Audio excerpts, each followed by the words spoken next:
Welcome to Hashtag General, everybody. I should have thought of a better intro than just welcome to Hashtag General. That seems to be kind of, the thing. Joining me, as always, via Discord is Chris Hakamura. How are you doing, Chris? Not bad, not bad. How's your week been? Oh, I'm glad it's no longer 100 degrees out, but it'd be nice if I could actually breathe the air. That is kind of how I feel about it. But like I But told you, Logan, but Logan, it's a boy. uh, God. Is that what it was? It was a boy. I don't know. No, That's been a joke, I'm though. I'm not one for saying that this is I kind of feel like the world, if it has a sense of karma, child is going to be non-binary. Just be like, we did this big gender reveal party. We burnt down an entire forest while everyone was stuck at home and cook. Like, so many reasons for the universe to be upset at this group of people, from the concept of the gender reveal party to the fact they threw one during quarantine lockdown session to starting a forest fire. And I just feel like that's kind of like the end result if the universe has some actual sense of karma or irony or whatever you want to term there. I think it's gonna I think the child would be like, it's gonna be non-binary. Right. Just be like, yeah, so you burnt down a forest for nothing, mom and dad, good job. uh God. But like I told you before we started broadcasting, it's like I finally saw something resembling blue in the sky today, so It's a win. victories. It's a win. But I'm looking forward to not feeling like, because I know James and I were both complaining about this yesterday, feeling like we were like constantly having like a raspier voice because of just all the smoke we've been inhaling. Even Right. with even though we've been like not really going outside that much, though I did do like I had to run an errand Friday, and by the time I got home, I was just like I could feel it, like just Oh, feel yeah. it burning my throat. It was not a very pleasant feeling, but LA's got to do global warming in its own way. Like James took a picture, I think 2 weeks ago, when he went on a walk outside, and my comment was, it looked like the Eye of Sauron. It just, the sun Yeah, looked like and the Eye of Sauron, and it was just like, man, Frodo must have messed up. yeah, it was not the best. Uh, so anyway, now that we've talked about the weather, with literally the thing you talk about when you have nothing to talk about, um, let's move Which is on. odd because we do have a lot to talk about. I know, it's like James even made a comment when he was looking at the rundown. He's like, "Wow, this is super tech heavy," and I was like, "Yeah, it's a fair warning, everyone. This is going to be a very tech heavy episode." Which is going to be actually great because there is a lot to talk about in the tech space. Yeah. But before we dive in too far deep, when we delayed the episode last week because of the 100 plus degree weather, and knowing that was going to cause just I wanted AC on instead of the podcast. That week prior had been when Chadwick Boseman passed. Right. So it just was, this felt similar to, and I saw a lot of people making the same argument, that was like Heath Ledger, in the sense that here's someone where you weren't expecting them to pass anytime soon. You were expecting them to have a long, like, full and vibrant career ahead of them, and it's just not going to happen anymore. Yeah, I mean, and it's so odd how. So, spoilers. I think I've said this before. I knew for a while Yeah, that he was. What's up?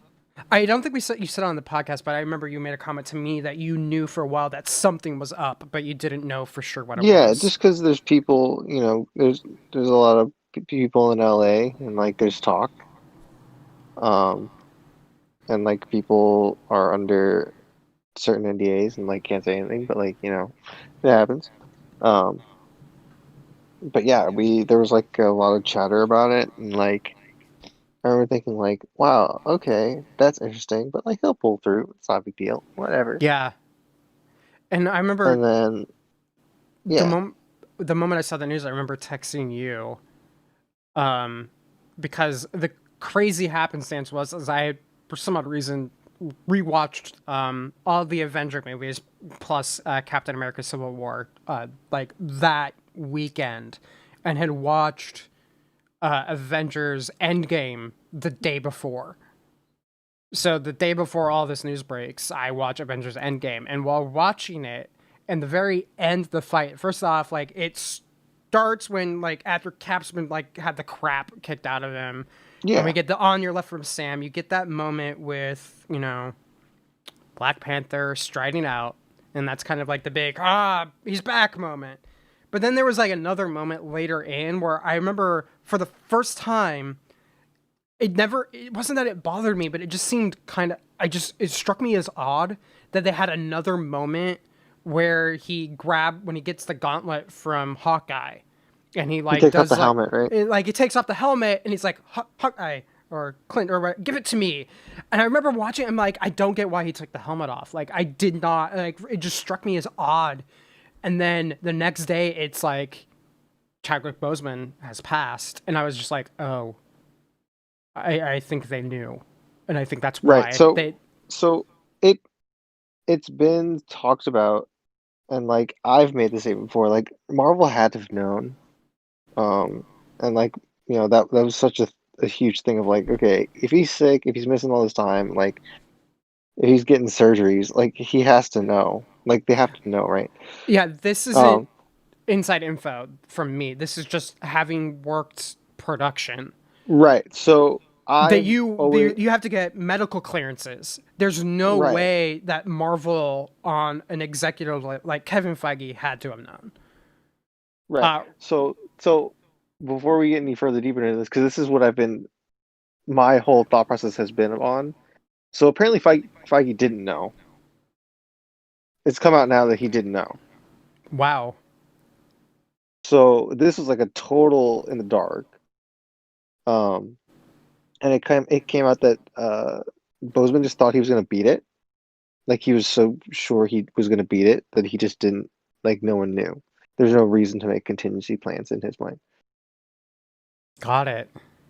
That's crazy because typically you have to get a medical clearance for insurance, for bond insurance, which is basically for those of you who haven't worked in entertainment, the way bond insurance works is if something goes wrong on the production that's outside of the control of the production, bond insurance will step in and like cover the additional costs Right. or any loss spent there. And part of the bond insurance is knowing any medical issues of the actors that may arise that could impact getting bond insurance, and having cancer would be one of them.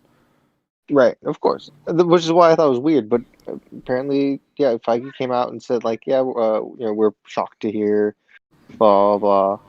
And like, of course, he could be lying, like, Yeah, but there's no reason for them to be lying, so like that's a little awkward too.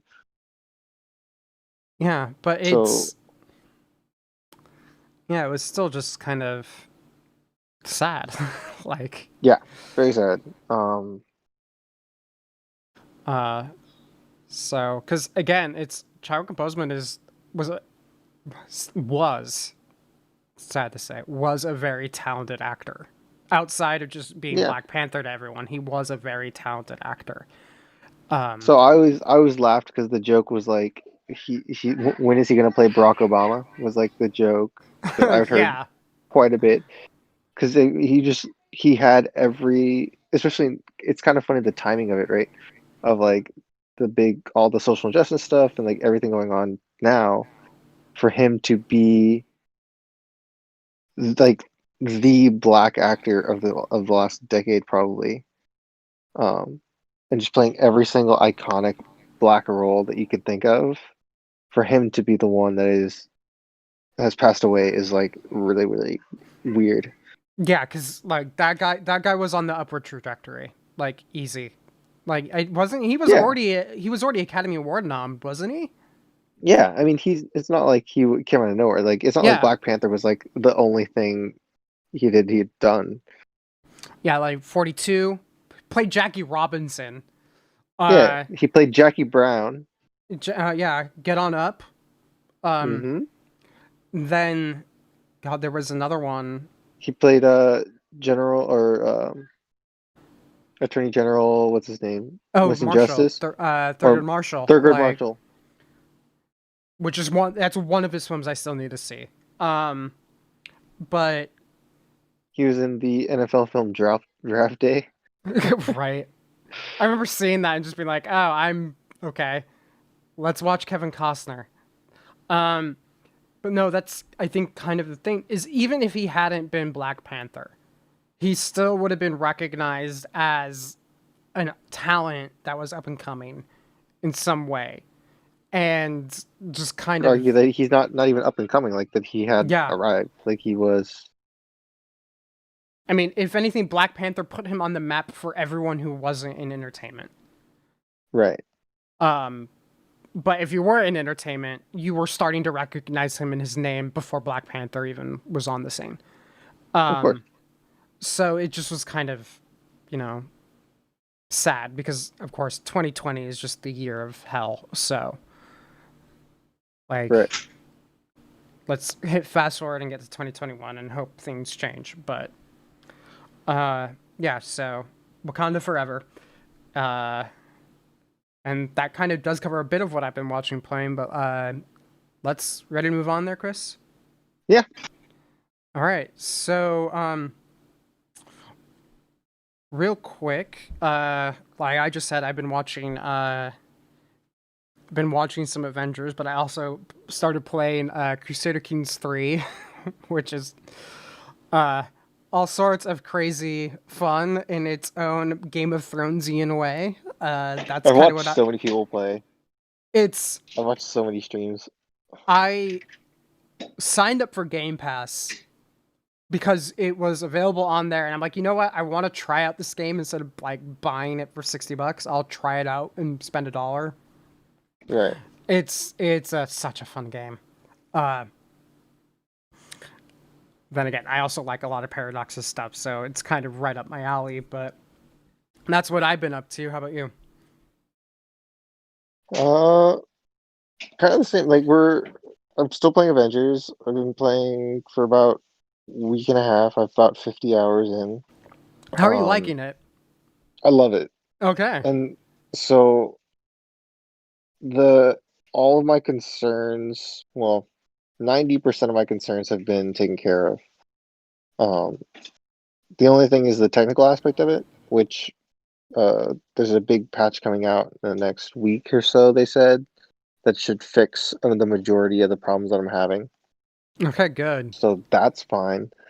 That's good. And then the stuff I brought up earlier with the beta, where with the potential of slowdown or the potential of Right. Like I remember having like performance issues on my computer right. with it. So sorry, not the potential of like the characters feeling samey or like Oh feeling yeah, that very too. so once you get into the game, it's like having all of those skill trees unlock is such a huge thing where the way I've heard it described and something that I totally agree with is it's like playing a fighting game where the fighter doesn't have half their moves.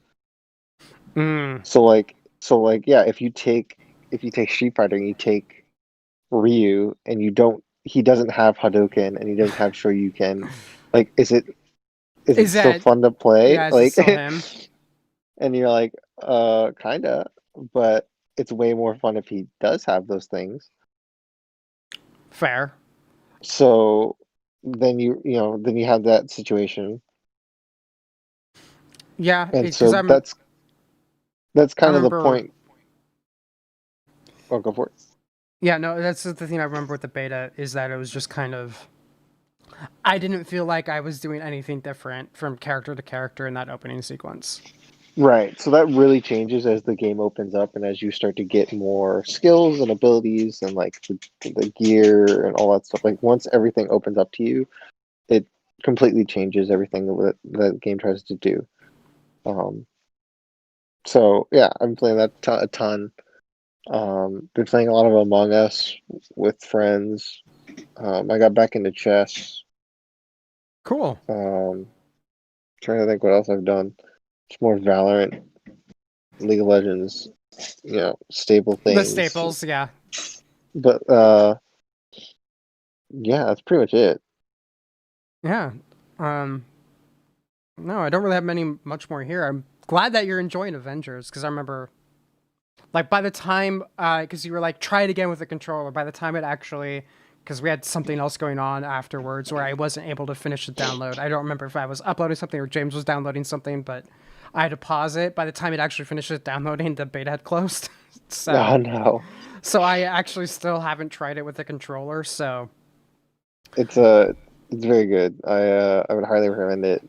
I mean, the only reason I wouldn't is because of the uh technical issues, but I will say that uh the issues with the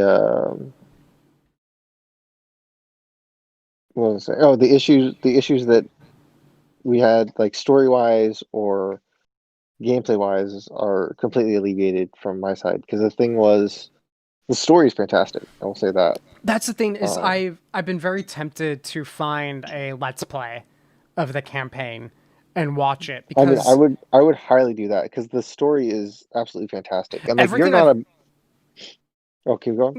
yeah, everything I've heard says that the story is like the thing in the game. Like it's not the multiplayer is okay if you really are into Avengers. Like that's been the general consensus. And of course, I know you. This is like your type of game, so of course you're loving the gameplay. But they're like the gameplay isn't the best part of it. It's the narrative, which was the thing Yeah, that got my attention with this game from get go. Anyway, had been like I liked the idea of the narrative they were telling. right. So the thing that it doesn't market, and the thing that I wish they would have marketed, and I think it would be stronger, is it is a Kamala Khan game.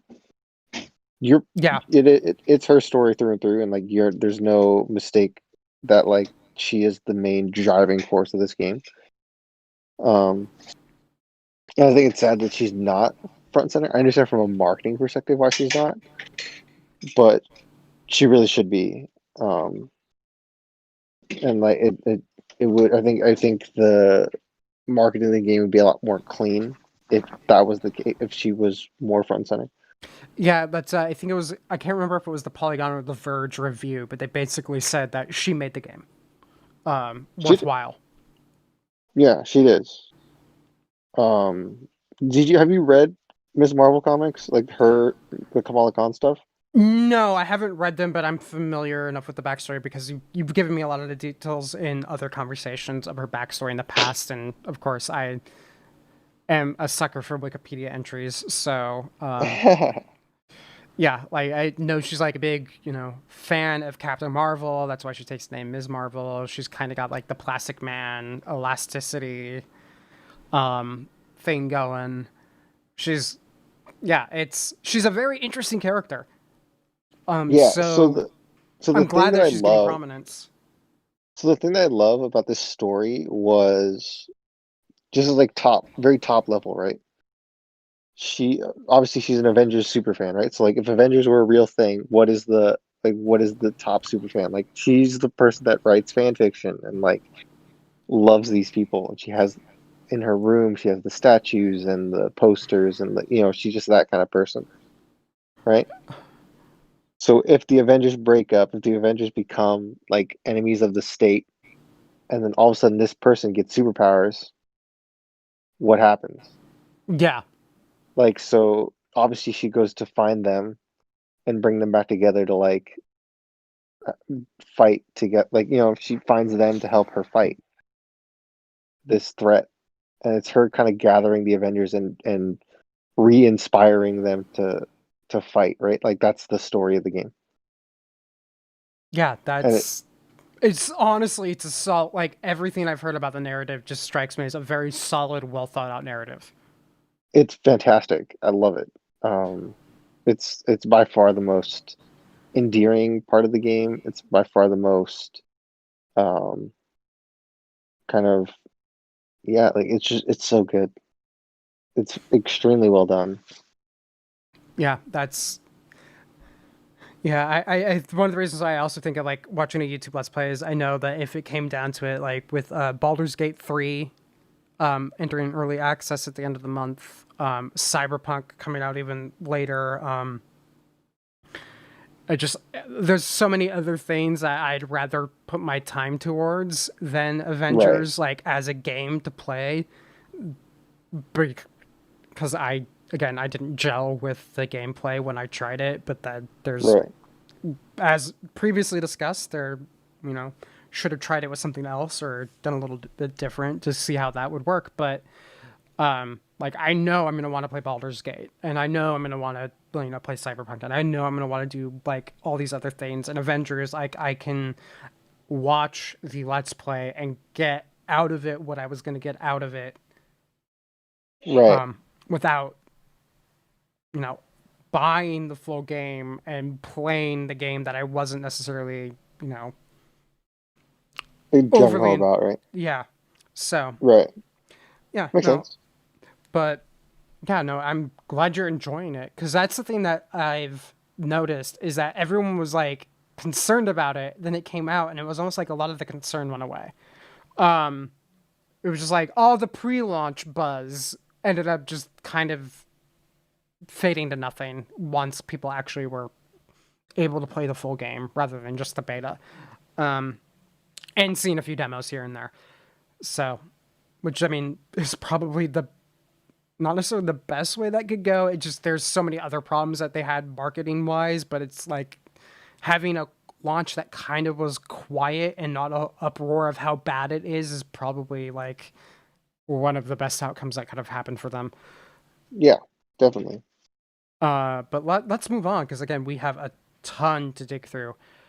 So because this is going to be a continual conversation. Oh, by the way, Chris, just so you know, and for everyone here, there's a very good chance that the technical problems we had with the last episode, we might address stuff that was talked about in the past episode. That past episode may never actually get re-uploaded because it has a lot of Oh technical no. problems.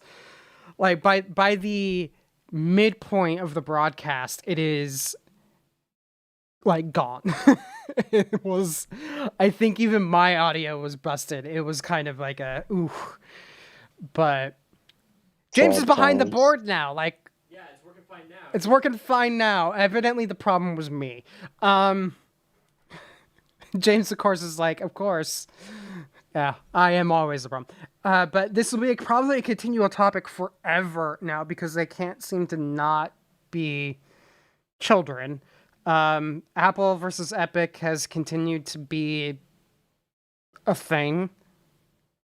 I think the big breakdown was Apple was not allowed to prevent or wasn't to terminate the license, the developer agreement for the Unreal side of Epic, but was able to terminate it for the Fortnite side of Epic.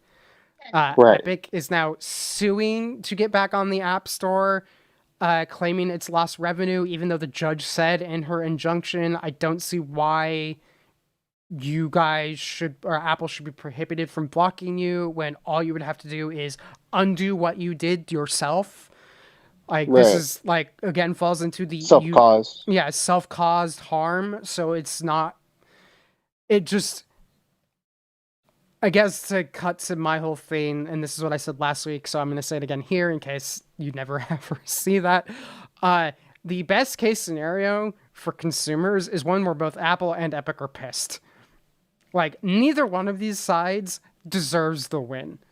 They both deserve to Right. lose in some way, shape, or form. And the longer this goes on, the less sympathetic I am towards Epic because it just, they, it's like they're playing the marketing game, and if you have already pierced through their marketing game into what they are actually wanting and realizing just how full of shit they are about the we're fighting for developers when they're really just fighting for their bottom line, it just everything they do just seems like even more scummy. But then again, at the same time, it's Apple's being like blatantly anti-competitive in some of their behaviors. So it's just like we have two bad guys fighting over money. Neither one of these guys is the good guy, and I wish more people would recognize that, and I wish more press outlets would approach it with that like perspective. They both Yeah. suck.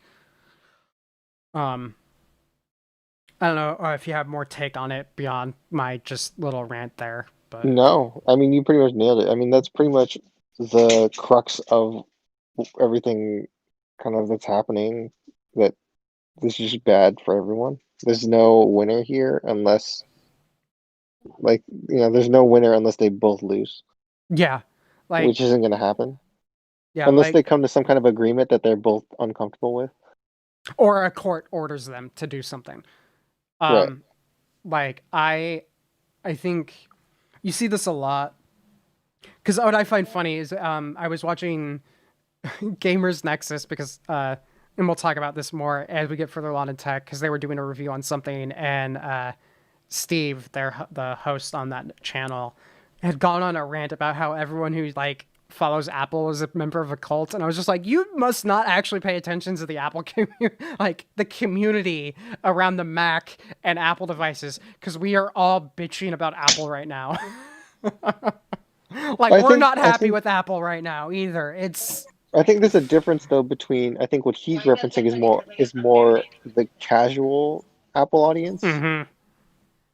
where the hardcore Apple audience I think is a completely different thing, and Yeah, that's something that most people don't think about. yeah, because like that's the thing I find crazy is that you act. Because the reason I found it funny while watching it, it didn't upset me, but the reason I found it funny is a lot of the times when there's a prominent writer in like the hardcore Apple community, John Gruber, and whenever he gets referenced in places like r/Apple, even people are like, oh, he's just an Apple fanboy, and it's like, do you read what Gruber writes? When he thinks Apple is wrong, he doesn't pull his punches. So it's something I always find funny when that gets lobbed around. It's just like, no, you look at some of the more prominent members of like the community in that space, like there's a lot of criticism around the App Store, and there was a lot of criticism around the App Store prior to Epic's lawsuit. And I think the big reason why everyone's kind of just like, ugh, with the Epic lawsuit is it's kind of like whenever Spotify was trying to be like a company that they wanted people to they like as a company it seemed like Spotify wanted people to rally around them against the evil Apple because Apple won't let us run our app on the watch, and when Apple opened it up they wouldn't make the app, where it's just like obviously they're bitching because they think it's going to help them in like a court case in the EU, not because they actually are going to do the thing that they're claiming they're blocked from doing. And it's just like Epic feels like that again, where it's like Right. you're not helping the bigger argument because you're not actually, you know, you're not arguing with, you're not being honest. Yeah. And I think that's my general frustration about the whole thing is just like Apple's not being honest, Epic's not being honest. It's Apple is doing stuff that's anti-competitive. They need to change their game. And they either need to do it themselves, or if they're really unlucky, the EU will do it for them, and the US may follow suit. Like, you either fix it yourself or government entities will fix it for you. And if a bunch of government entities are the ones that are fixing it, you're going to have different rules that apply in the EU, in the United States, in Japan, in India, and that's just going to be a nightmare. Like, just fix it. Right. Just solve the problem and back away. But don't really have much more I feel like going into it other than go to hell, both of you. Yeah, I mean, you pretty much nailed it. It's just two grown. It's like grown children arguing over money, and it's like, okay, cool. Like, you guys let us know when you're done. Yeah, like someone didn't learn how to share in kindergarten. Um, but yeah, let's move along because I'm sure the more this continues on, the more I feel like this might just be a topic that gets touched upon again and again as time goes on. So I don't really feel like we need to go overly deep into it. Right. Other than rants probably forthcoming. So moving along to the NVIDIA announcement, that is holy crap. I Yeah, did they you watch the announcement at yeah, all? I yes. love how he's like basically where he called the 3090 Papa. Did you catch that? Yeah. So I love too how everyone was like, "Wow, consoles are finally going to be ahead of PC for once." No. No. No, it just the demo of everything. It just was like I think first up the 2000 series Nvidia cards were like not that great. They were basically slightly better, like barely better than the 1000 series, but they could also do RTX. That was really it. You basically, if you bought a 2080, essentially were buying a 1080 card that could also do ray tracing, but like no games took advantage of it. Right. And then now it's like we're actually seeing the major performance gain both without RTX and with RTX. And a lot of just the underlying tech like DLSS and all the ray tracing stuff. These cards are like 4K gaming is like finally I think we're at the point now where it's going to start actually kind of being a thing. Like it can now it's no longer high end, but like mid range is now capable of doing 4K. Yeah. Um, and the other big problem with like the 2000 series has been like pricing, and I think the pricing, if I remember correctly, the pricing has stayed the same, but given the performance gains overall, it's not like last time where everyone's like, we're getting a crappy card for more that costs us more money. Now it's like, oh, this one actually, the cost to performance benefit is actually, good. Insane. Yeah. Yeah. Like like I there's a lot of talk out now, and we'll be talking about this here in a sec. There's a lot of talk of like, wait for our DNA 2 from AMD, and I'm just like, nah, I'm already sold. Sorry. Like the moment I can pre-order a 3070, I'm going to. Um, but the like these cards look fantastic. Yeah, Like they're like insane. from both a performance perspective and even the Founders Editions cards look good. Um, And from so like a pricing perspective, like there's no reason why every single new system that's being built the next like year or so shouldn't have these in it. yeah, so like the 3070, which is considered like the high end mid tier card, is coming in at $500, which again is like out of budget for a lot of people. But given how like the But like enthusiast building space, considering in the enthusiast building considering space, that's it actually kind of like average. That's mid range. and like yeah, if you're building a PC on your own, like there's no reason why you shouldn't have this card in there. It Yeah, is for the like performance to dollar ratio is so high. yeah. The 3070 is gonna. We don't have benchmarks yet, but I have a feeling when we start seeing benchmarks next month, because they've already announced the a release date. I forget what day it is specifically, but it's in the teens for the 3070. And this week we should start getting benchmarks, and the 3080 and 3090 should go on sale. The 3080 goes on sale this week, and I think next week the 3090 goes on sale.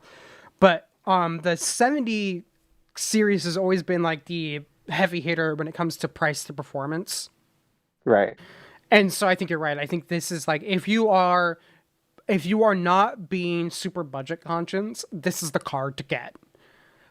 Yeah. Uh, like that I'm the reasons why normally the general rule of thumb when it comes to new releases like this is don't buy until benchmarks and everything come out. And that's right. You shouldn't buy until we get more info. I'm expecting a mad rush on these things, and Cyberpunk comes out in November, and I kind of want the card before Yeah. then. So I have a feeling we're It's going to see like a this reminds me of when the 1080s and 1070 first came out, where remember everyone jumped on this card. yeah, they were amazing. They still Yeah. are on some level. I mean, Um, to be fair, I still have my 1080 and it runs perfectly. Like I don't have any issues with it. yeah, So I mean, it's starting to age now, but like, this card's 4 or 5 years old now at this point. Yeah, like But I have a 1060 and my car has always been it's more the fact that I had all my displays and everything are either 1440 or higher resolution, and the 1060 was right, not built for that. So it's more that it's less that the card is bad and more that for what I have used it for, it wasn't really the right card, and I got it when I was trying to be a little more budget conscious. But then there's also I saw a rumor, so this is all a rumor, that the 26 or the 3060 is gonna. I think the rumor is it's gonna hit the 299 price point. It might be a 399 price point, so it's still within the ballpark of where it's been. But it should be like 80% of the power of a 3070. So if you're on a 1080p system, the 3060 is going to be that's the machine. If you're on a 1440, it's the 37. If you're on a 4K, it's going to be the 3080, which has kind of been, I would say, like the standard across the lineup anyway. For a while has been yeah, 1080, like has been that way, but this definitely cements it as like no, this is a good time to upgrade if you're looking to upgrade your graphics card or your system. If you're looking at graphics performance for gaming, like this is just the hammer is hot. yeah. Uh, I mean, again, and it lines up with the new consoles, and it lines up with next gen. yeah, So I mean, it all makes sense, right? Of like why you'd want to, why the text jumping, why there's this massive, huge jump, why they're pushing you to buy now. yeah, So it all and lines up. it all lines up. And on our next topic point, with the AMD announcement, AMD is kind of like dropped the ball in the sense where Nvidia is like they're putting out their stuff. They announced everything. They have a comfortable window because, as silly as it sounds, there are a lot of people online. Like, if you just go on the forums, there are a lot of people who have been holding off buying. First off, everyone knew new graphics cards are coming, so that's part Right. of it. But the other part of it is there were a ton of people, myself included, who were looking at upgrading systems for Cyberpunk. Yeah. Nvidia is like basically nailed it. AMD this week announced that their dates for their announcements for the Zen 3 process, which is going to be, just to be confusing, Zen 3, the process doesn't refer to their series number. The Ryzen 3000 is a Zen 2 processor, just to make everything confusing. The Zen 3 will be the 4000 series processors. And it's like they're nailing it there in that they're announcing it at the beginning of October. Historically, you can usually getting those CPUs in hand within a few weeks. So if you are building a new system and you're looking at building a Ryzen system, there's a good chance you can get a Ryzen CPU in hand for your new rig in time for Cyberpunk. Barely, Right. but it's there. The RDNA 2, which is their new graphics card platform, in the same sense that what this is for NVIDIA is on its Ampere platform. RDNA 2 is getting revealed on the 28th of October. So unless day and date we have benchmarks from third parties and you can buy stock, if you're wanting a new graphics card for Cyberpunk, you are buying NVIDIA. It's Well, to be fair, you should be buying oh, Nvidia anyway. you should be buying NVIDIA anyway, but any hope AMD had of like striking back, because the biggest thing in the graphics side of things where Ryzen is running away from Intel, where AMD is now with the Zen 3 launch is probably going to take the crown from Intel in terms of gaming performance. Like there's a really good chance that will happen. It's like the exact opposite is happening in graphics. Like they're the also ran right now, to where a lot of the wait for RDNA 2 is the fact, it seems less to do with the fact that people think RDNA 2 is going to be a good system to include, and it seems to be more of a we want decent competition so Nvidia doesn't do what they did with the 2000 series and overcharge and underdeliver.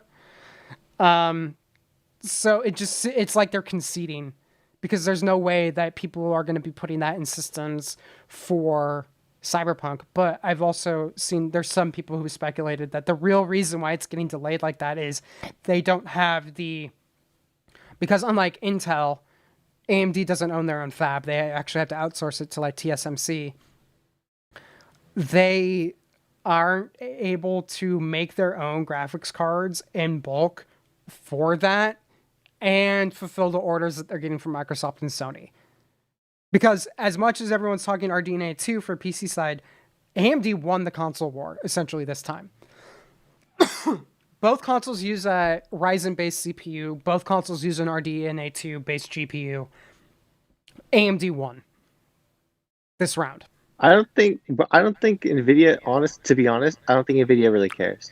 I don't think Nvidia cares either. But for AMD, that's probably like that helps in some way. Yeah, I just personally feel like Nvidia's always been the better company in terms of like PC components. And so like Nvidia's focus is 100% there. They don't care about console space. I think where it is a win for AMD is less that Nvidia doesn't care about the console space so much as AMD has a customer that's Right. going to be But steady. I mean, like, and from a company perspective, that helps their bottom line, and that could yeah. fingers No, crossed mean that they I can actually totally do get where something. I totally get where you're coming from, but I think my point is like I think if AMD cared more, they could just blow them out of the water too. I don't think it's a like a I think it's a win for AMD, but I don't necessarily think it's something to like hang their hat on. Okay.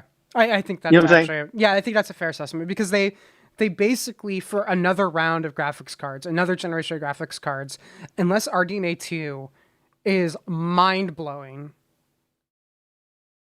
they're conceding another generation. The Steam, because Steam does their hardware results, I think less than 10% of graphics cards that do the Steam hardware survey run AMD cards. Yeah. It's like NVIDIA is just a NVIDIA is going to get all the early adopters. They're going to get all of the people who are building for Cyberpunk. And again, AMD does have a good advantage here because the Zen 3 release stands to be like, now, honestly, ignoring the RDNA 2 problems, October is going to be an amazing month. October and November are going to be amazing months to build new systems. Just flat out. Going to be amazing between Zen 3 and the NVIDIA RTX 3000 series. It's going to be a fantastic time. You're going to have an amazing, powerful computer if you take advantage of both of those releases, like I'm planning to do. Segue. Well, no, James is like, oh, segue? No, we're not segueing just yet, but almost. But AMD is just kind of like the other bit that they just dropped it. They've just lost it. Like their GPUs are not going to be playing in that field. So it's kind of prior to the RTX 3000 announcement, people making the argument of wait for RDNA 2, it made more sense just given how frustrated everyone was with the RTX 2000s. If RTX 3000 is even like, if it performs at 80% of the capacity that NVIDIA advertises. So like, not as good as they're saying, but still, mostly there. It's still an amazing, powerful device. And Right. there's no compelling reason, I would say, to hold off and wait to see what our DNA 2 has to offer. Like, there isn't one. And from the Cyberpunk perspective, NVIDIA and CD Projekt Red work together to implement stuff like DLSS and ray tracing into Cyberpunk. So if this is another one of the reasons why you are building, you're going to want the NVIDIA card. Yeah. So, as James was going, let's segue. Officially now, I've started buying parts. Oh, you have? I have. Like, there's reasons in the show note, and I didn't want to talk to you about it beforehand because I was just like, oh, Chris is going to be pleasantly surprised by some of this stuff that I've already bought. Uh, so one of the things I knew, and like I had briefly mentioned, is my 1060, the 60 class or cards for NVIDIA, they're the 1080 class. Everything I have that isn't my brand new iMac or my television. The iMac is a 5K, the television is a 1080p. Everything else is 1440. Okay. And so the 1060 just was, never quite good enough. Like for well optimized games, like pretty much like Overwatch or anything like that, I could get consistent 60 frames a second. Easy. But that card really wasn't great for like Grand Theft Auto. It would have problems if I was trying to play it on like high quality settings and maintain a decent frame rate. It would struggle. Same with like Witcher 3. Anything that was a little more graphics intensive, that card wasn't quite up to snuff. Not a bad card, just with what I was running, not really the best. And part of that had been when I had built that system, it was a Hackintosh, or it became a Hackintosh. I'd been planning to build my own gaming PC anyway, but then my iMac died. I had to convert it into a system, like a Hackintosh system. So I had to make a bunch of changes to hardware that I hadn't really intended to do. And then on the flip side, I was in between jobs, really wasn't in a financial position to go all out. So one of the things I, skimped out on had been the graphics card. So I'd been sitting here, the 3070 gets announced. I'm looking at that and I'm like, if I bought the 3070, I'd hit 1080, like I'd hit 1440p, but this monitor is, it's a 60 hertz. I'm not taking full advantage of the card. So I started doing some major research into new monitors. And at one point was even looking at like TVs because with HDMI 2.1, you can do variable refresh rate on some newer TVs. And for how much it would cost to do like a 4K monitor, you could buy like a 50-inch 4K TV. That's like kind of Oh my goodness. Yeah, which is like kind of just as good. It's just like, so at some point it's just like, well, why would I buy a 4K monitor? But I ended up discovering on Amazon Warehouse, because it's just things I had lined up, they had one of the low high end. So it was still like maybe or high mid range LG G-Sync capable 144 hertz 1440p IPS monitors. They had it on Amazon Warehouse, and I was able to get it through some shenanigans. I walked away with a 27-inch 144 hertz 1440 monitor for under $200, and it is amazing.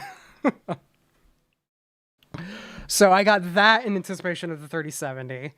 I bought a power supply, which is like right now, power supplies are the biggest pain in the ass. They're overpriced and hard to find because there's just a short supply. I ended up getting a power supply that 2 years ago, if you bought it, it would have been like maybe $70. I ended up spending $95 on it because it was on sale from its current retail price of $130. So I got that. I got a NVMe M.2 terabyte storage. Like, I've just started to slowly collect stuff because next month in November, I'm planning to build. I was sitting there, like, keeping my eye out every day going, when is AMD going to announce Zen 3? Because we know they're working on it. And I want a Zen 3 processor because it's Ryzen. Intel has officially shit the bed. And Ryzen there's one thing Intel currently has going for it, and that is its CPUs could typically hit a higher timing. They can hit a higher frequency timing, so they're faster, which still matters in single core performance because there's a lot of games out there that still not so much anymore because core counts have shot through the roof.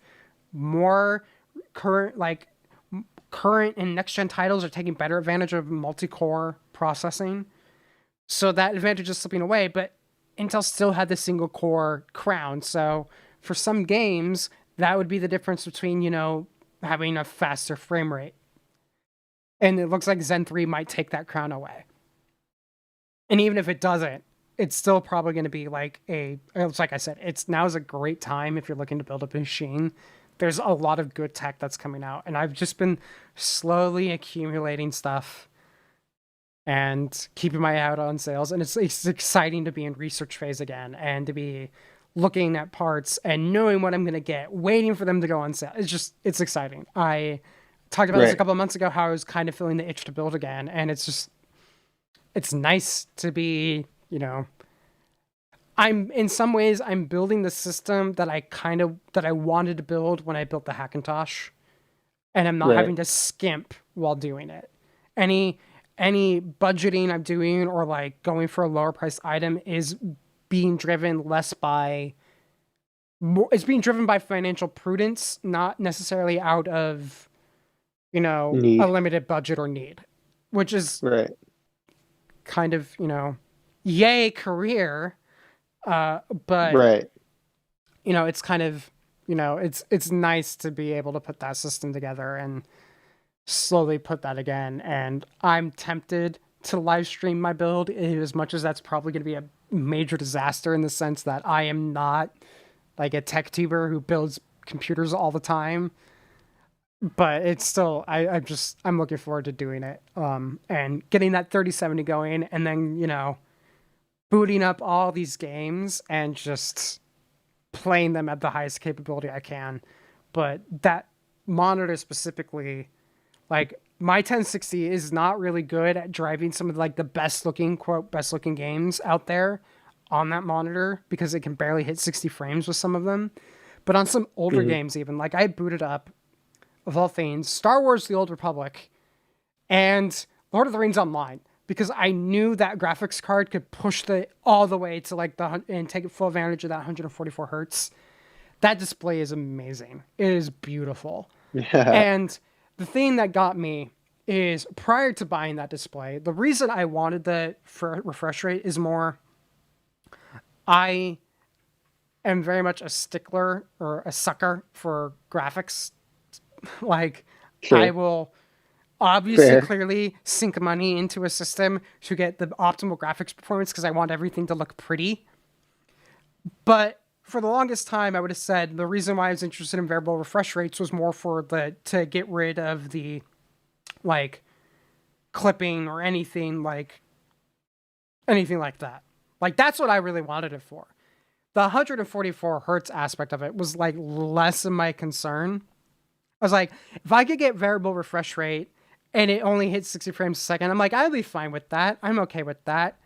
I'm not all sold on this higher refresh rate thing because part of this is from that brief period in time where I sold TVs. You'll still run into this, especially in the TV space. Really only now have devices come out that can actually take advantage of a 120 hertz TV monitor and actually take advantage of that refresh rate. They've been selling those TVs for over a decade. And only now the tech is there. So it's been... Well, I would say from a competitive gaming standpoint, it's the refresh rate's a huge thing. Well, yeah, it's from it, but on the TV space, your Xbox wasn't going to hit 120. No. So on the TV space, it was pure marketing bull. I'm sold now on 144. I converted. The moment I started playing it, it's like the GIF from that, I think it's the Tim and Eric show where he's his mind is exploding and he's seeing the universe. That was me when I started seeing stuff at the high 144 hertz refresh rate. I was oh, I get it now. There's a reason why all esports competitions are run at 144. There's a reason why. The games I play and my caliber as a player, I do not anticipate 144 hertz is going to greatly improve my gameplay in some of those aspects. Sure. But that's me as a player. but from a visual standpoint, it was just shocking how much everything just kind of felt a little more vibrant. And smooth. And Yeah. like, it just was like, oh, It's like butter. yeah, yeah, exactly. It's like, oh, I couldn't go back. I haven't Yeah. even had the monitor up and running for a week, and I already know I couldn't go back to 60 for gaming.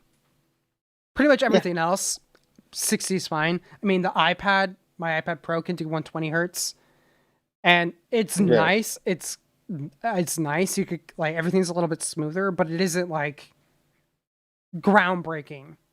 Where the refresh rate, variable refresh rate, is great on the iPad is actually how they were able to help maintain battery life, because a lot of people do video playback on these devices, and that can be kind of a battery suck because H.264 is kind of CPU intensive. Right. Well, if all of a sudden the monitor isn't having to refresh at 60 or 120, but can instead refresh at 24, you're saving a lot of battery life. That's not really the Yeah. issue here with the gaming on like a desktop monitor. You're not really concerned about the power consumption side of things or conservation. But it Right. just was, even like those older games just looked so good on that display. Just really good on that display. So I'm excited to see what that 3070, when I can get my hands on one and installed in the new machine when it's all ready to go. I'm like stoked. Yeah, Um dude. It's an exciting time. yeah. So I know you still have your 1080 and stuff. Are you planning to Yeah. do any upgrades, or are you going to just kind of hold fast for the Uh, moment? I'm writing it out just because new consoles are coming out this year. Yeah. But otherwise, I probably look into it next year Yeah. or like depending probably the end of the year. See, let things settle a little bit first. Yeah. Um, Because let the bloodbath settle. yeah, because that's one of the reasons why I normally would not, especially with hardware, I would never not want to advocate for pre-ordering. I feel like this is Yeah. one of those weird times where just given the target that I am trying to hit and a bunch of other people are trying to hit with that November Cyberpunk release. Right. Like, it's kind of one of those cases where if you want to ensure that you have the device in hand by then, you might just have to pre-order and then Yeah. not open the device or wait for benchmarks to come in and return it. If there's like benchmarks come back, you're like, ooh, this isn't good.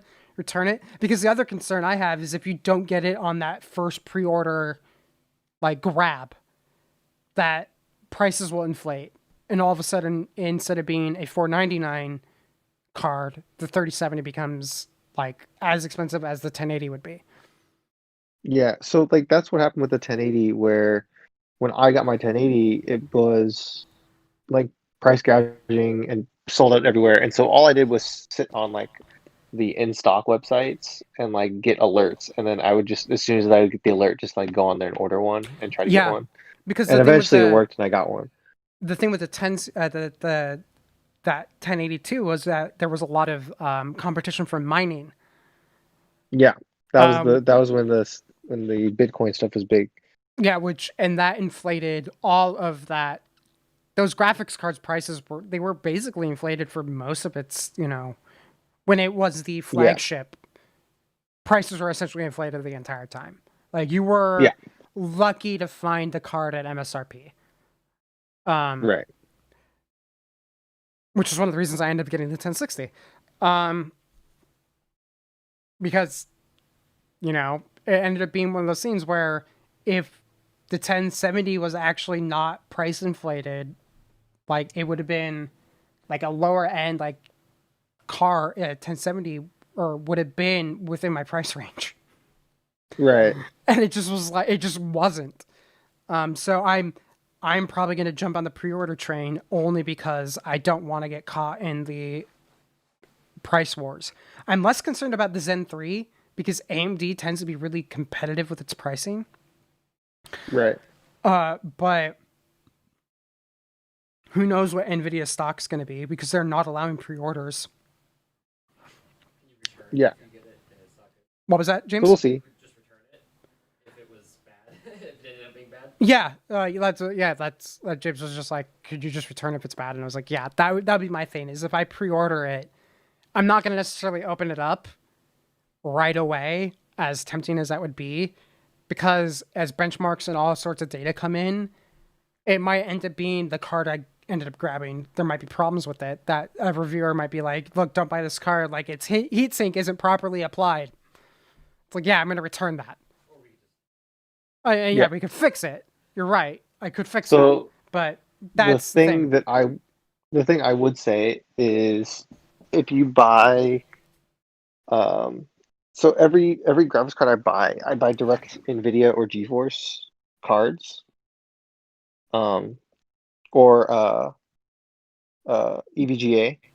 Yeah, like I have an EVGA 1060. If I didn't buy Right. direct from So Nvidia, I'd buy an EVGA so 3070s. right.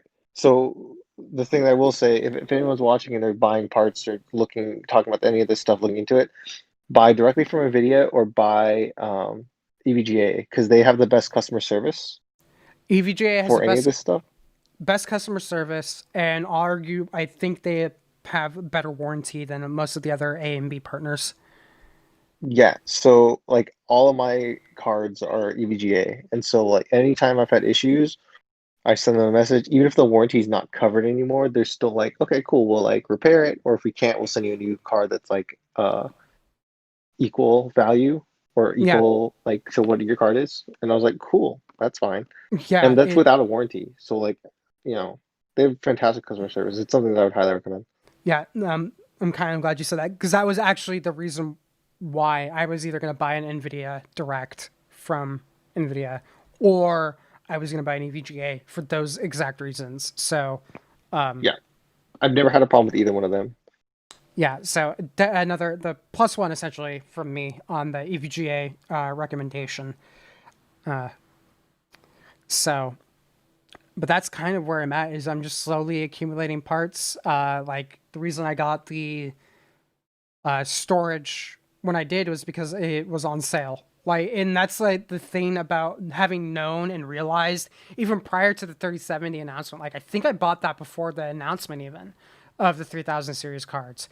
Was knowing that that was coming up, and that I was realizing I was in a situation where I'm like, oh hey, I'm gonna be able to do this.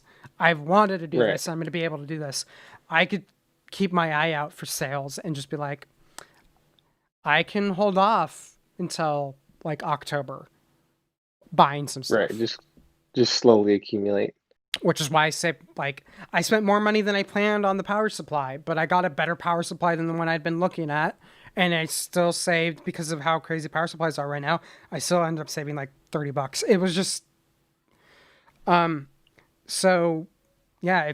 I think that's the big thing is if you are happen to be looking into building right now, PC Part Picker is your friend. Do all your research. Buy EVGA or NVIDIA when it comes to the graphics card, and Ryzen all the way, because it's. I would say at this point it's safe to call Ryzen mature. And don't wait for RDNA 2 because who knows? It's probably gonna have driver problems like the last class of Radeon cards that took a year to fix, and some people are still having problems. Yeah, go AMD. But let's move on. I No mean, this is bueno. still kind of tech space because we've been talking a lot of gaming, but this is more game specific in that there were leaks around the Xbox Series X and the Series S, and so we now have launch dates and pricing. And as excited as I am to build my own machine, that Series S is super like it's super tempting. Like I'm not gonna buy So one, but so I'm surprised you're not because so the thing is that the Microsoft, first off, shout outs to Stein and the Xbox social team for their quick and perfect bravo. responses Yeah, bravo. to I called it out on social and uh got in contact to like talk to the people that were working on that project, and like it's so amazing the way that they handled the situation because it was huge leaks and huge news that everyone was talking about. It's like, well, we have to do something. Unbelievable response time, just very well handled. I want to say But yeah, I think I saw the news about the leak, and I want to say within an hour of me seeing the news, so it probably might not have been within an hour of it happening. Microsoft officially revealed everything. yeah. They basically confirmed So everything in the leak. it was about 4 hours, roughly 4 hours, which on a weekend in the middle of the night for a company that big and for an announcement that big is unbelievably fast. And I think that that doesn't just speak to their marketing team and their social team. That also speaks to the Xbox just management in general. And Yes, that absolutely. That's Phil Spencer and that's the whole team in general. But because like the response to perfectly of like because Xbox was trending for about 4 or 5 hours because everyone was talking about it. And so they just tweeted the picture of the monkey yeah, look I or know like that the which is the perfect. Like the perfect response was that it's image. so it's so good. And the reason why, because I've worked in like super corporate environments, you don't respond like no, none of them I would have ever said you we're gonna be able to respond to this reply and be approved to move forward in 4 hours. So not only was it Yeah, on a weekend at in the night, middle of the night. in 4 hours, they every other corporate environment I've been in, it would have been like 4 hours before I would have like before the executive who should have been like keyed in on it would have actually got been you would have been able to get a hold of them and get Right. like something resembling an answer. Yeah. So it's So just just very, like very well done. so kudos to them. But the reason I talked about this a bit, I think with you, and I know I've definitely talked about it a bit more with James, who's sneaking past. Nothing to see right by me. Um, with just how my eyesight is garbage, um, the I would have to sit so close to the TV to play a console game anymore that I might as well just buy the game on PC. Um, But for you, for if you have Game Pass already, there's really no reason not to, because this was the big surprise to me, right? So for anyone that doesn't know, Xbox was doing this thing called Xbox All Access, and they did it at the end of last console cycle, so at the end of the Xbox One lifespan.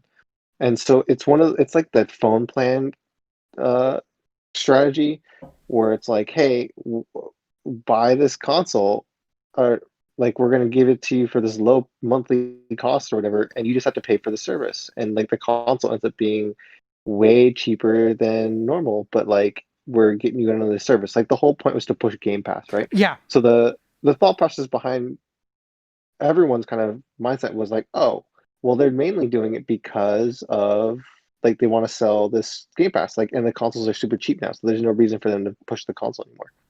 Um, but now they announced that they're doing it for the new consoles. So, like the Xbox Series S with financing and everything, the it's going to be $25 a month for like how much do you pay for Game Pass? right now I'm just on the like the first trial month, so it'd be the $1. But since I only do the PC bundle, I think I'm gonna be getting the $5 deal for however long Microsoft lets that happen. But then once that ends, it would go up to 10.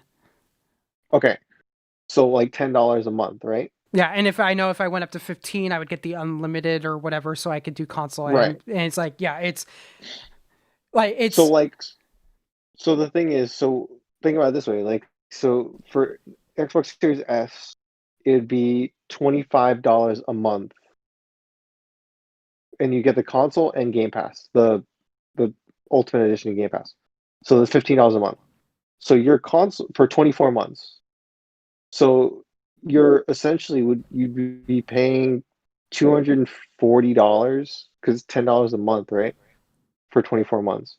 So you'd be saving $60, not including tax, on the console yeah. for a service that you'd be paying for pretty much anyway. And And then for even the bigger console, even for the Xbox Series X, it'd be 35 a month, and like that's still way cheaper than like what like, and I get the reason why you're not, but like No, the yeah, deal here is like insane. the deal is good. It's just how me, just for No, no, me I get why specifically. you're It's not. yeah, That's perfectly fine. but like, because here's the thing. When I saw this, because as much as I'm like, it doesn't make sense for me. Like my dad has got, he went out and bought, and by went out I mean he didn't go out. He went online. He bought Microsoft Flight Simulator, but Okay, because he got a new iMac. okay, And it's just running boot camp and all that stuff is like it's not the best way to play a game. sure. The moment that came out and the announcement came out on the 1S, if that had been announced like a month ago, I would have told my dad to get that. And there's a part of me that's still tempted to do that Yeah, it's just because it's such a fantastic deal, and that's and and like that's the there's thing. It's a fantastic deal. It's a really good if you are going to play even a single game that is available on Game Pass, it basically pays for itself. yeah, In the sense of how much you would spend to play that game and buy an Xbox and all that. Yes, you're still spending which money. is It does why I'm so yeah. surprised that they put this deal out there into the ethos. It, It's just it, a I am really interested to see what Sony does because this could be the thing. This could be the knockout blow of this console generation. Is well, if yeah. I mean, so we'll see. Sony announced their press conference, um, or their not press conference, their announcement stream, uh, for a couple like a week from now, I think. yeah So we'll probably get price and date there. But the thing is, like, we know essentially if history holds true, it'll be 500 for the big box and then 400 for the discless one. So they're skipping that whole lower price end. Plus, there's no incentive and no like financing deal for them for to push this service. The also Microsoft bringing EA Play or the yeah that's EA a big deal. All Access to Game Pass is gigantic with how popular Madden and FIFA are. Like I don't know how Sony competes. I don't either, and that's the thing. Like going back, like my dad, Microsoft Flight Simulator. Yeah, Um, he's interested. Not like on a high level to like where you and I are interested in, but like something like Star Wars Squadrons because my dad is he's always liked the flying sim side of things because right, he in college he learned how to fly a plane and for medical reasons he hasn't been able to re-up his license. So this is how he can explore that. And so like right, this Xbox like as much as I was sitting there going, yeah, this isn't for me, I'm still thinking of getting one, just not for me. Like right, it might just be one of those things where it's just like, you know what? I add my dad to my account and get him an Xbox, and that's how he can play those games. right.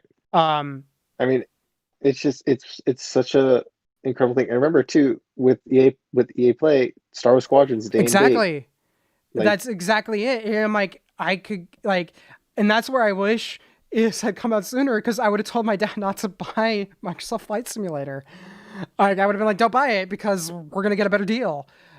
And I think the Microsoft Flight Simulator on Xbox will support like control sticks. yeah, I need to it double check. should.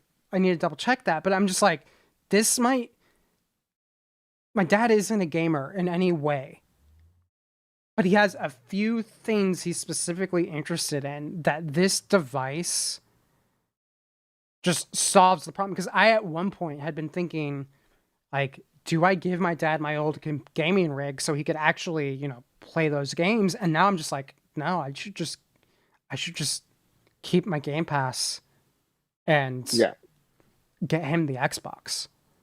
the Um, $300 price point for the S is huge, yeah, and this and the in combo with Game Pass, it makes it like a no-brainer. yeah, it's it because if I was the kind of person who would be playing on the TV, and this is actually, James and I have been having like a side conversation for like a couple months now of if we ever at what point do we like upgrade the TV that's in the living room, because it's not big enough. We have a 32-inch TV in there that in it it needs like a 60-inch television.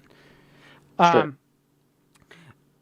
so we would keep talking about that, and I remember making the comment to him because he's like, "Would you plug in your system?" I'm like, "If we got the 60-inch TV, I'd think about it, but I don't see that becoming the main place where I play." I mean, it'd be nice for some games to be able to like kick back on the couch and play like Witcher or Grand Theft Auto and all that stuff. But I just Right. don't see that happening. Like, that's not the reason why I'd want to buy that TV. But if I was that person where I was going to be like, no, I'm going to play all my games on the TV, like, I would sit here be going, do I actually buy the 3070? Do I instead Right. buy the Xbox Series X and the TV?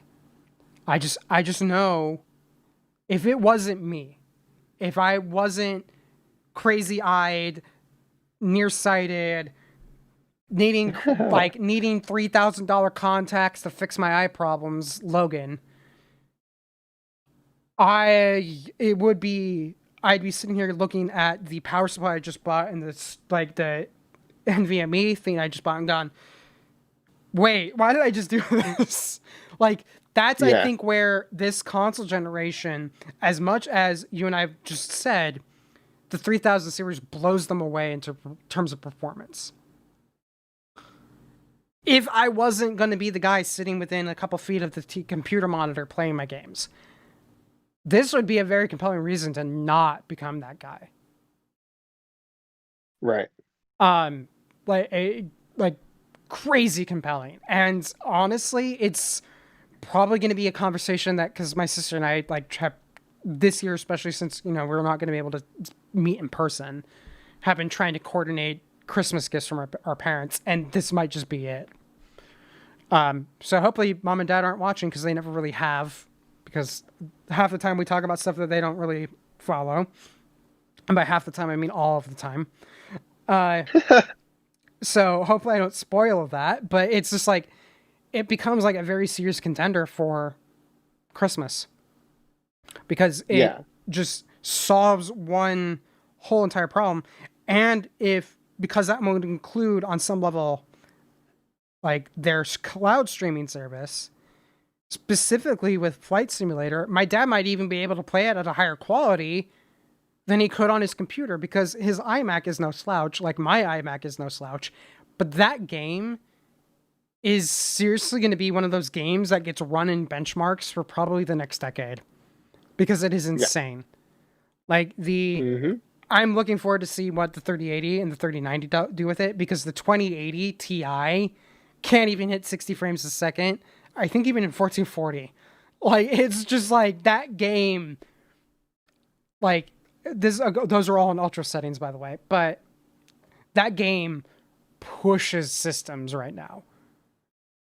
So Yeah. he might get a better experience on the Xbox.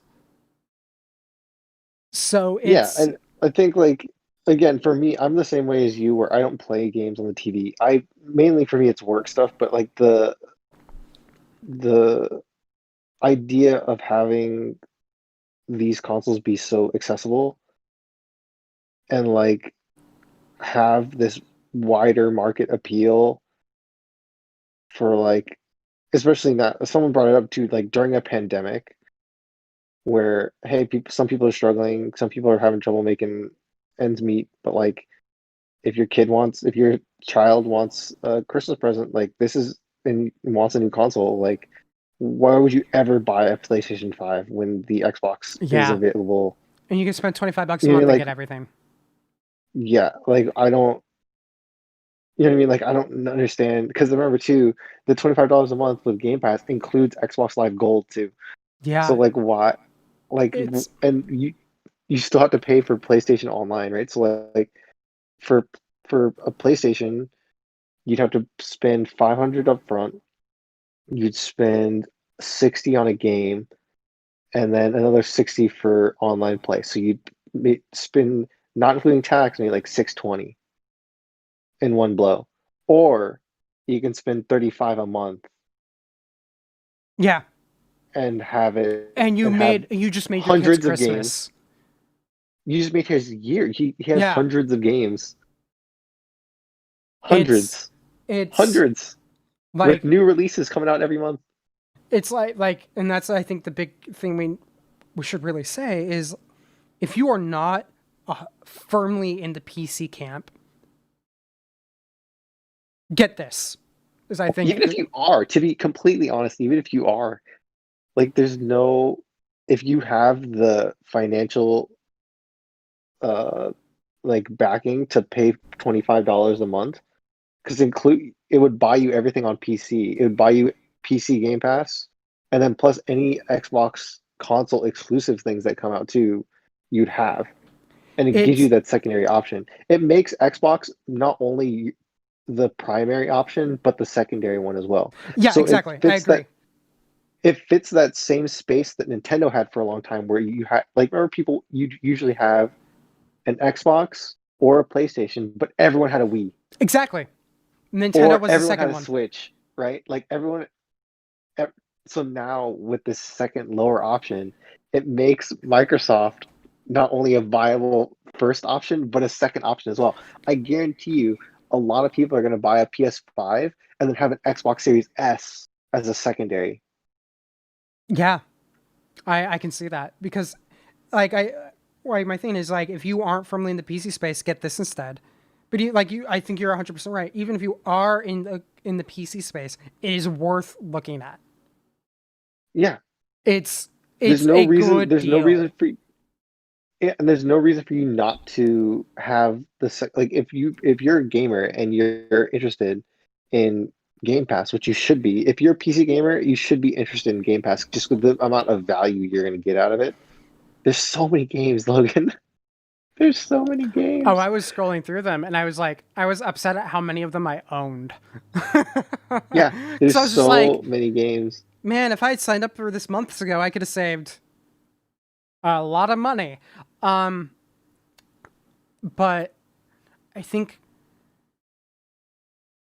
it's it's just smart. It's the same reason why I think a lot of people didn't get the brilliance behind Disney Plus.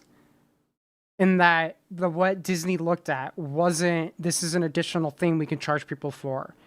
The reason why they just got rid of the vaults when they opened Disney Plus was realizing that the average person is going to be able and willing to spend $5 a month or $6 a month on their service. And if that person only ever say bought one Disney DVD a year, you're going to make more money off Disney Plus than you would off the DVD or Blu-ray. For them, they widen their audience and they're going to make more revenue overall than they would have with physical media. And I think Microsoft is hoping that Game Pass fits that same bill, where it's going to get enough people in their ecosystem and it's at a low enough price point that it goes from being oh God, I have to save up for it to kind of like a easy to rationalize purchase.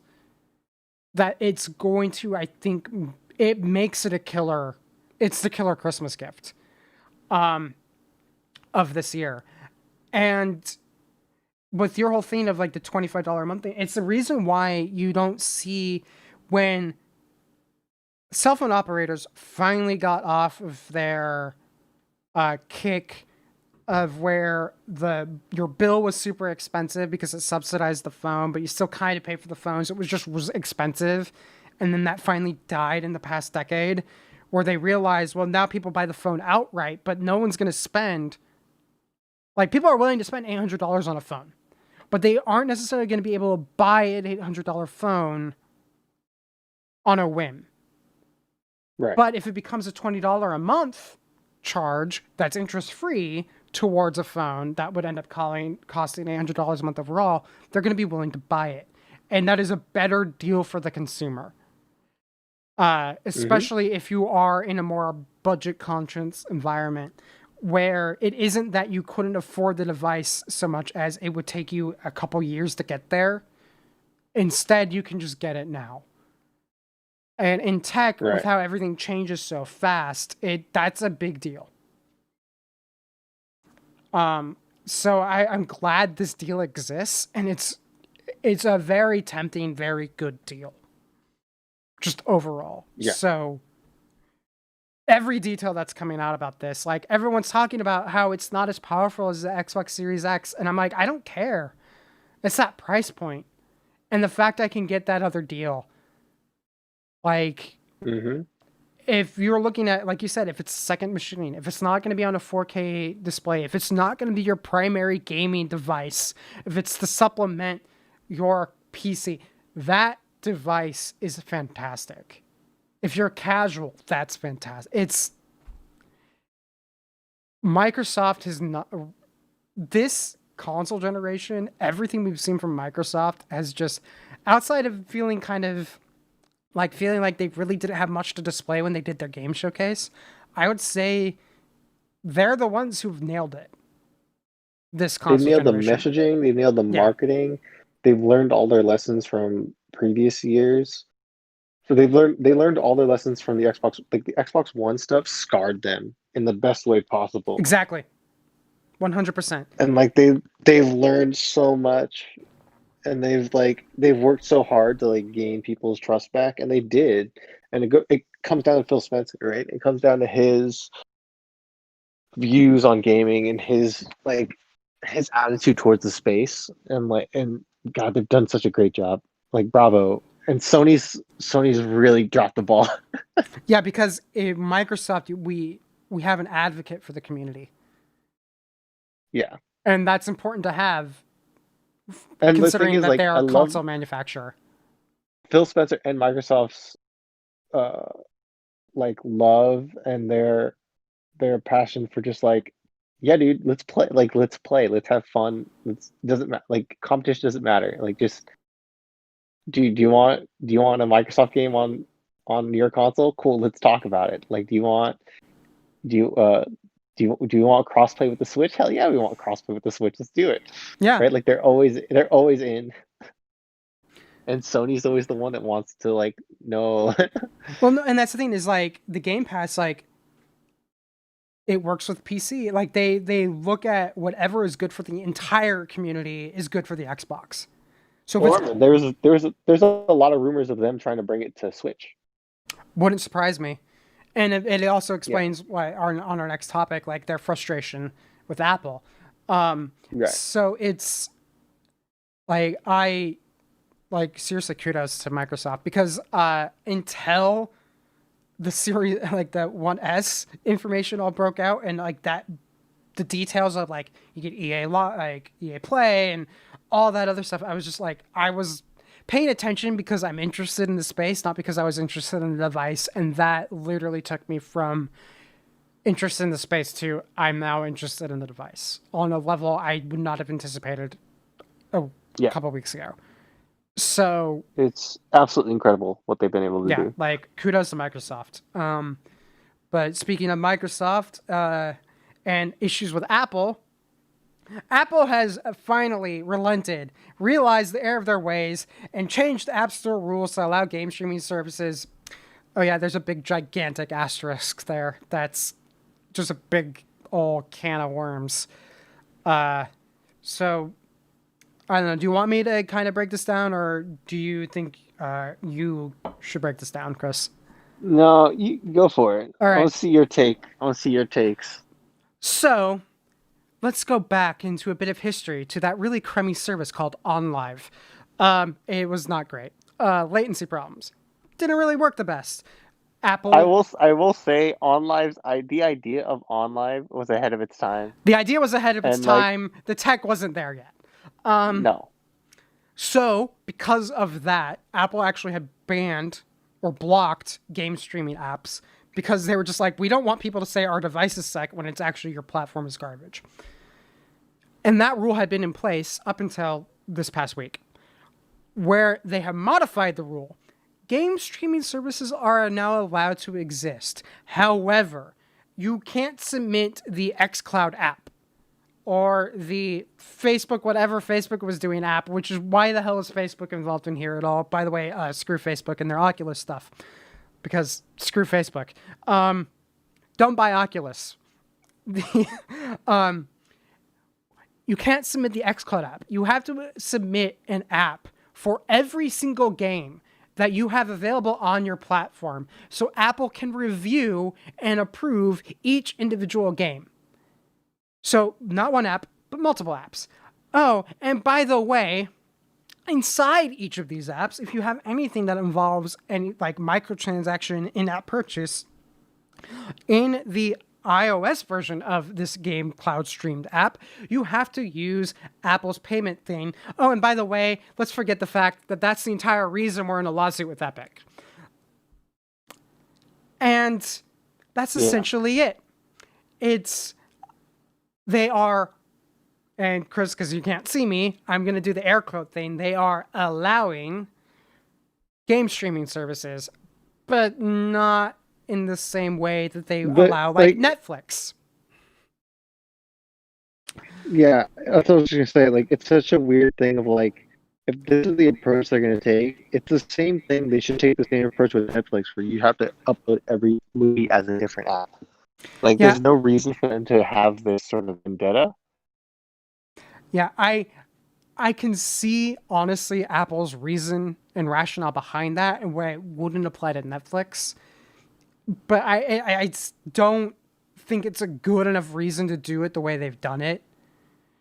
And that is, for Netflix, all of like the interaction is from the user. You select the movie, you hit play, and then the movie plays. And that's kind of the limit of interaction.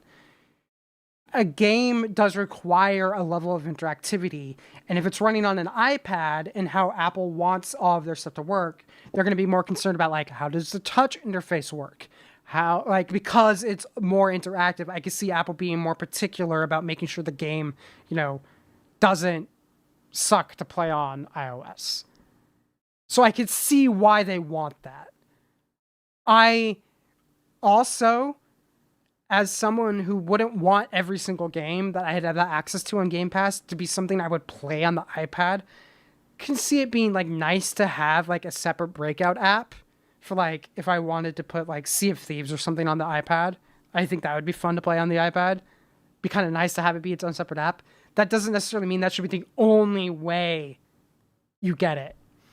And this in-app purchase thing, like, I get it, but this goes back to the whole thing, like, where I was talking about how, like, the Apple community is kind of getting, like, fed up with Apple around it. Like, there's one space where I feel like that is most prone to abuse in third-party transaction systems, where if they didn't use Apple's, that they're going to try to do scams, and that's a lot of, like, the freemium games, where, right. And you if you do a bit of research, you'll find out that, like, it wasn't uncommon for, like, companies like Facebook to receive a complaint from a parent where their kid somehow got their credit card information and racked up, like, a $2,000 bill playing, like, some crummy Zynga game on Facebook. And Facebook would not refund, but Apple would.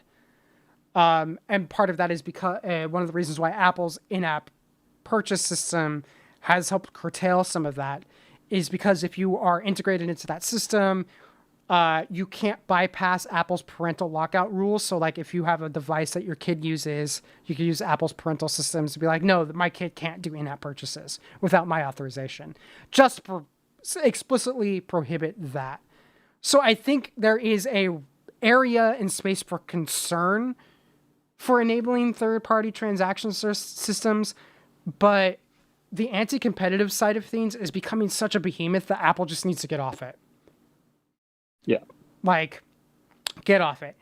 Make it to where they have to implement an API that enables that where it integrates with Apple's parental controls, so they can't bypass those systems. Yeah, it makes it, but because obviously, what you're saying makes a ton of sense, and it goes back to the thing we were talking about Microsoft, where Microsoft has been like hey, let's play nice with everyone, let's make it work, let's, like, they have that attitude, And like you can tell from the way they've marketed Game Pass of like they just want, or the way they've marketed xCloud of like, hey, we just want everyone to be able to play everywhere, like no matter what it is and where it is and like who you're with and whatever, blah blah blah. We just want it to make it as easy as possible. And I guarantee you, if Apple had the approach of like, hey, as this currently sits, we don't feel comfortable with it, but like, hey, let's work with you. Right. Let's integrate this together and like let's figure this out. Apple's just like, no. Yeah, I think that and this It's is like the parenting style.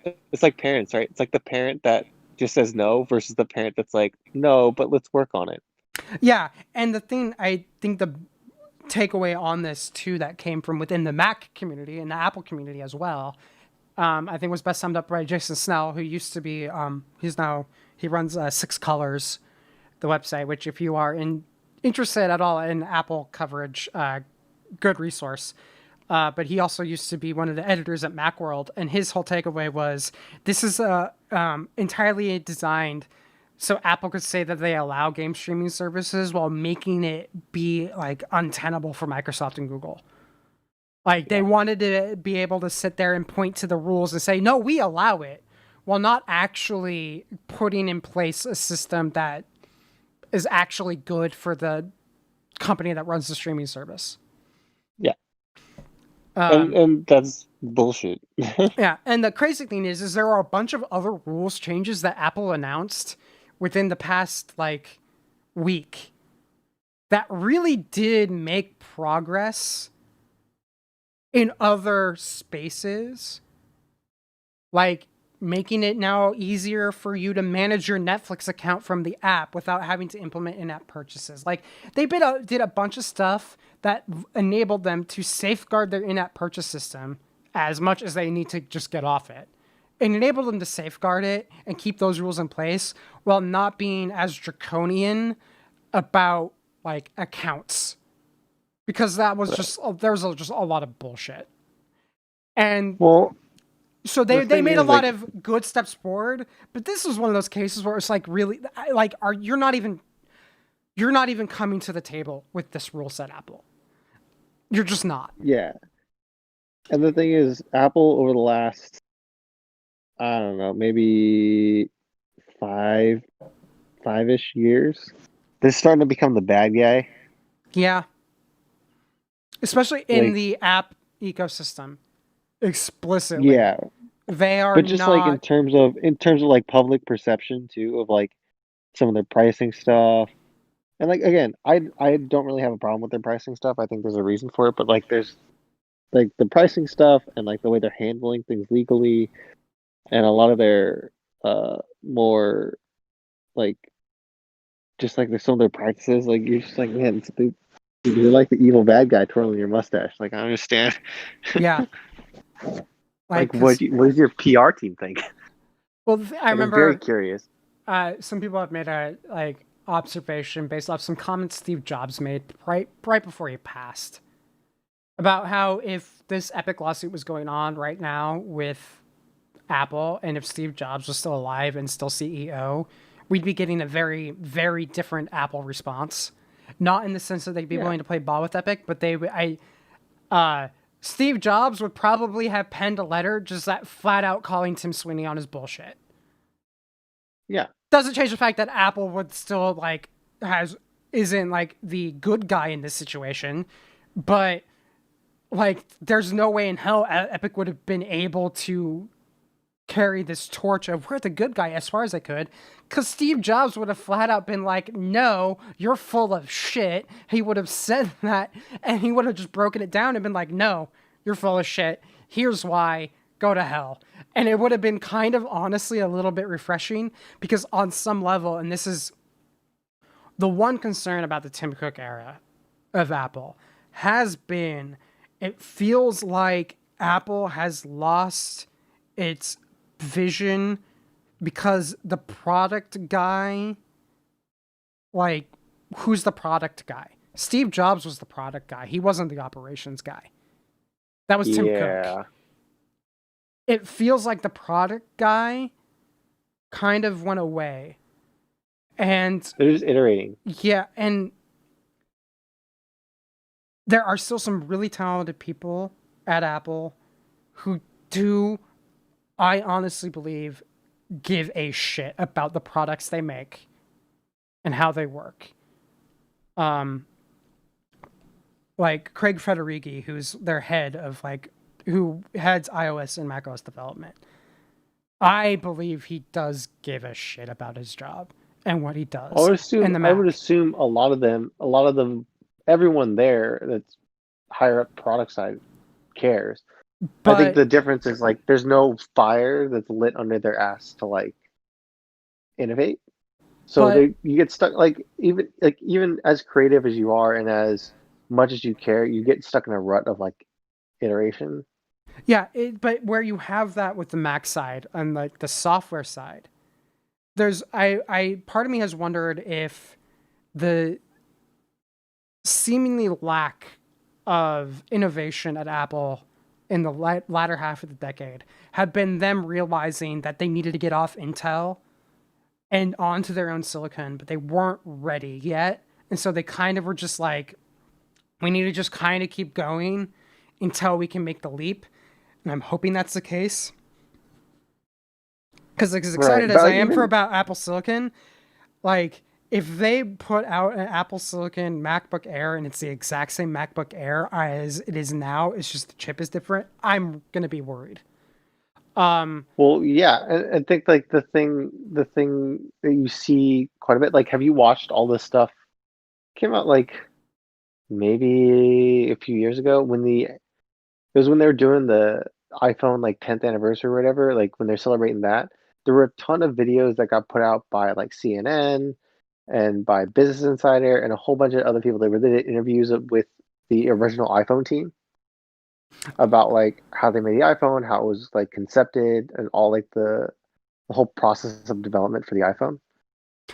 And when you watch all of those, have you watched those by the way? I Before I get may have, but it would have been years ago, so I can't really right. recall any specifics. So like when you watch those, it really is again as creative as these people are, uh as like innovative as these people are, as driven as these people are, so much of that was Jobs Yeah, pushing them and like really lighting the fire under them because Jobs genuinely cared about innovating and about making the best product possible. Where I feel like Tim Cook has is the kind of guy that would walk in and be like, "What'd you do? Well, we made the camera better. Awesome, he's an operations guy, and he's right? arguably the best operations guy in the business. Like, Right." But the thing is, like, at a certain point, just making the camera better isn't enough. And Jobs understood that, and Jobs was very into like, no, we need to do more. Where I yeah, think Tim Cook is very satisfied with like, well, we made the camera better. yeah, and I think the Cool. problem was a lot of people, myself included, figured that the Johnny Ive, because he drove so much of the design aesthetic under Steve Jobs, would kind of help make sure somehow that that desire to innovate the design would continue. And what we discovered is Steve Jobs was apparently a great check because that's how we got the really bad keyboards for like 3 generations of MacBooks. Was because no Yeah. one told Johnny Ive no. Like if Yeah. Steve Jobs had to type on those keyboards, there would have been a major meeting and there would have been yelling. And as much as Steve Jobs is like not how you should handle or treat your underlings, there's no way in hell that those devices would have made it to market. And I think like it's Apple needs to figure out who its product guy is. Like who's the guy who's going to sit there and be like, we need to be the best because, and I've talked about this. I remember like when I first bought iMacs, though I would get people who were, you know, casual gamers who bought like didn't build their own PC but bought one who would sit there and be like, Mac, blah, blah, blah. And my computer, in terms of processing power and graphics capability, would kick the pants off their like more expensive gaming rig because Apple made the best computers, and I think Apple still makes the best computers from a manufacturer.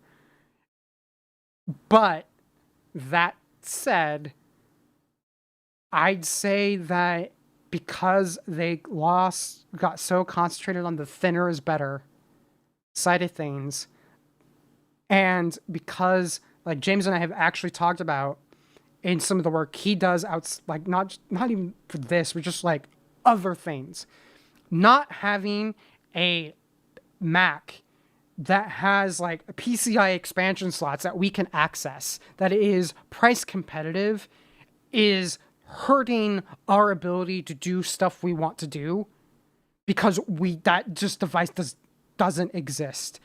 And as much as Steve Jobs shepherded things in that direction in his tenure, it is post Steve Jobs where we got the trash can. Yeah. It is post Steve Jobs where a Tower Mac is no longer available in a price market that is really available for someone in my price market. Like when I was a teenager, you could get a Tower Mac for like $1,400. Now that would probably be closer to 2,000 something, whatever, with inflation now. But I would gladly spend, 2,000 something now. I spent 2,000 on my iMac, and I would have rather spent $2,000 on an iMac with like a Mac with no display, because I could have taken advantage of those expansion slots. And it seems like there's no one in Apple advocating for that side of the Mac platform. There's no one inside of Apple like pushing them on software, because Apple used to make the best software on its devices. They were the crown jewel. Everyone who didn't copy them got called out because there was a way a Mac app should run, and if you did something in a different way, that's not how it should go. It's the reason why there was always issues within the Mac community of someone just doing like a wine wrapper port of a Mac, or like Ethereum or whatever, not Ethereum, but like Electron, where they would just basically do a wrapper around a WebKit window. And there's a reason why a bunch of people in the Mac community have always hated those things, because they don't operate the way a Mac app should. And Apple is no longer holding themselves to that standard. Yeah. Like this iPad that I'm holding in my hands, amazing. One of the most amazing pieces of technology that came out in the last decade. Their software is nowhere near that. Yeah. And so Mac OS still, hands down, way better than Windows. I would not want to media manage on Windows. I wouldn't want to edit on Windows. Microsoft's systems are just not as good as Apple's, but Apple has definitely lost. It's no longer got its eye on the ball. And I don't know if it's because it's got too big, and I do think it's because they need someone who's a little more focused on product than Tim Cook is, and I don't think that's a problem of Tim. I think Tim being CEO and the operations guy is fine, but who is our product guy? And Right. maybe it's Jeff Williams, but give him more than just the watch. If he's supposed to be the next product guy, he needs to be seeing all of the products, not just the one he's the most interested in. If he's going to be the next CEO, let's see that product guy, because that is... I think if Steve Jobs was still around, to be totally honest, I think game streaming services would still be banned, because he would think that they weren't worth it. And he wouldn't come up or allow this cockamamie scheme just to say that they allowed it. But I think he would be more willing to help try Exactly. to figure it out. I think if Microsoft sat down and said, like, no, we think we can deliver, and if they could prove to him that they could deliver, I don't think this would be the rules we'd get. Right. We would either But I don't think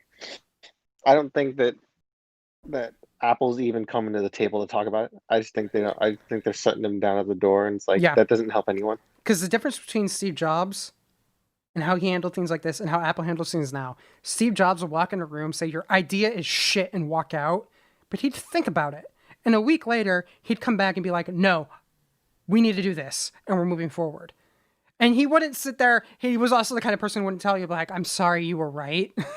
But Right. when he realized that he was wrong, he'd flip that switch, and he was all in. And I don't feel like Apple does that anymore. Um, so fix your shit, Apple, because Yeah. you can't skate on the fact that Microsoft makes a shitty operating system forever. Yeah. You're getting away with it because it's arguable. Like, there's a good argument to be made that Google has stopped giving a shit about Android. That shouldn't be the reason why you have the best operating system on mobile. You shouldn't win by default. And right now it feels like they're winning up by default rather than by the reason why people like me stuck by them for so long. Because they were the best and nothing compared. You're still the best. It's just that no one else seems to be competing with you on that level and you've just stopped trying. Please do better. Let's move along before we go too crazy because, good God, we've been going for almost 2 hours now. This will be a very long episode. Then again, we skipped a week, so we're making up for lost time. This one's kind of be quick. Tenet was released to theaters. Early buzz was it only made under 30 million, but Warner Brothers is refusing to release box office grosses. I mean, to be fair, the less money they make, the better. Yeah, I do not think they should have released it, to be honest. We're not at a point in this country to where people should be going to the theaters. A. And B, the fact that within the week of that release, Wonder Woman 1984 got pushed back another month. It did bad. And I think that's just this is really the one point I wanted to make with this topic. It wasn't a ha-ha, your thing failed. It is a, guys, yes, we need to worry about the exhibition side of the industry. Yes, we need to worry about how you're going to get these things out to people because you can't sit on it forever. You need to make money. You're a business. And eventually, the bank is going to be empty. We're not ready to reopen and do wide-scale releases in this country. Honest to God, I want to watch this on a big screen. I want to watch Dune on a big screen. I was looking forward to seeing Wonder Woman 1984 on a big screen. Push everything even further. Yeah. We need to realize that we are approaching fall, which is the traditional flu season. We still don't have coronavirus, COVID, whatever you want to call it. We still do not have it under control in the United States. We cannot be this is me speaking as someone who still is in the industry in my own bizarre way. We cannot be the reason why people get sick. Yeah. We need to be better than what is best for our bottom line. And this is a whole thing about whenever they make the big Oscar speech about how Hollywood speaks truth to power, and we all kind of go, yeah, but we always are we say that, but we're always more concerned about the bottom line. Now is the time to actually speak that truth and be a little less concerned about the bottom line, because in this case, people will die. So to all of the studios out there, to all the theaters out there, let's just shut down again. Please. We need to shut down again. You guys specifically, because that's a bunch of people in a small confined space, all breathing the same air. And that's how super spreader events happen. We do not need to be the reason those happen. So please, for the sake of someone who wants to see these all on the big screen and doesn't want to die, 2021. Just take them all 2021. And just admit that everything's going to be a drive-in. And that's it for me. Any additions there, Chris? No, you pretty much nailed it on the head. I don't think that we should be going to the movie theater, and I think that the less money it makes, the better. Yeah. So we're good. So shut her down.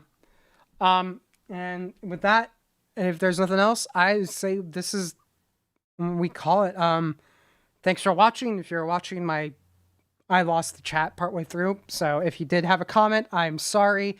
I'm still working out a better system to actually make it work. And honestly, just a little behind the scenes details are actually going to be the next broadcast. This is James's computer having all those problems we had over the past few months. We're actually going to stop use that this is the last episode that computer will be handling. We're going to be switching everything over to my iMac. So hopefully that helps refine some of the processes and might even make it be easier for us to keep track of chat and everything. So hopefully that will change. But please like, please share, please subscribe. Feel free to send us an email, feedback@quality3.net. Click a bell, because apparently you're supposed to. And stay safe, wear your mask, and we'll see you in 2 weeks.